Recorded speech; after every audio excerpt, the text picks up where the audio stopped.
So what pops into your head when you think about the human skeleton? Probably just a static, bony frame, right? Something to hang the rest of your body on. But, that couldn't be further from the truth. Your skeleton is this brilliant piece of living engineering, a really dynamic framework that supports you, protects you, and moves you through the world.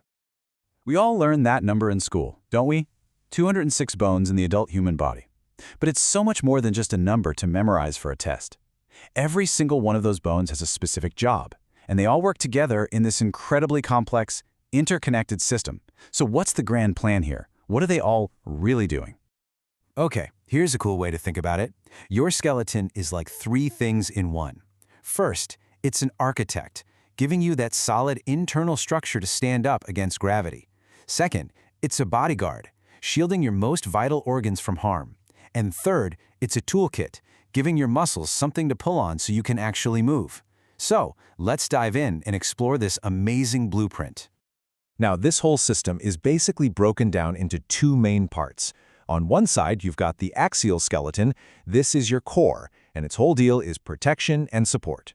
Then you have the appendicular skeleton. This is your toolkit, all the parts designed for moving around and interacting with your environment. All right, let's kick things off with that central core, the axial skeleton, and talk about its first critical job, being your personal bodyguard. So what is the axial skeleton?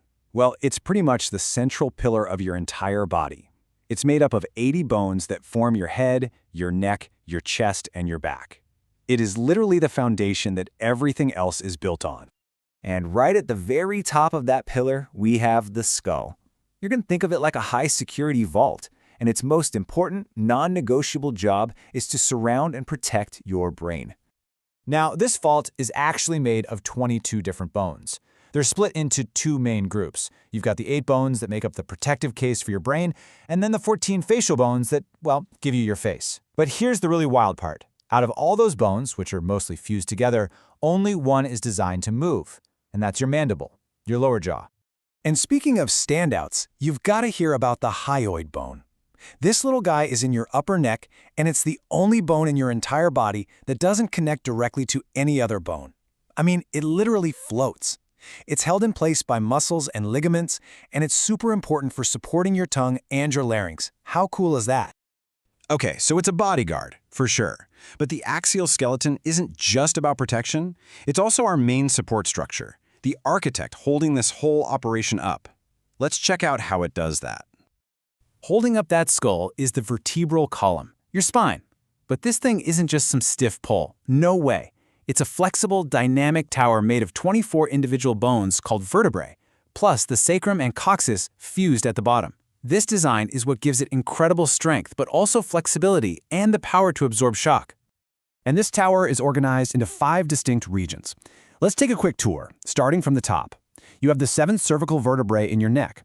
Right below that are the 12 thoracic vertebrae, where your ribs attach.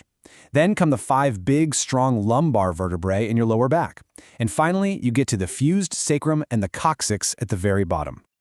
Okay, let's go back to that top section for a second, the cervical vertebrae. What's so special about the number 7? 7. That's how many of these vertebrae are in your neck.